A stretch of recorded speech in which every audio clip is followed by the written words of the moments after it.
Шымкент қаласы мәдениет зерттеу орталығында бізде негізінен 3 бөлім жұмыс жасайды. Оңалту бойынша және ақпарат түсіндіру бойынша, интернет әлеуметтік желілер бойынша.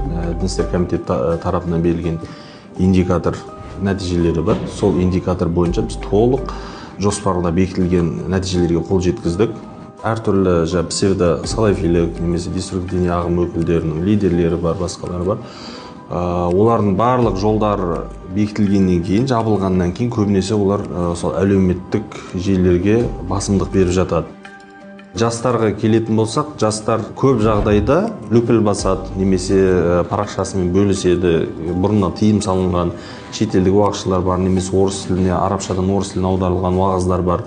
Солар таратады, содан кейін барып олар қылмыстық жауапкершілікке тартылып жатқан жайттар бар.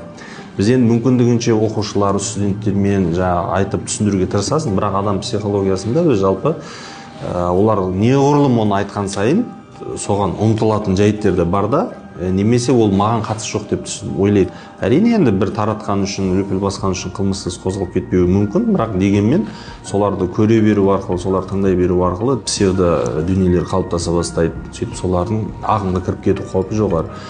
Ақпарат түсіндіру барысында әлеуметтік желілерде Telegram, сайттар, өзбекше сайттар бар.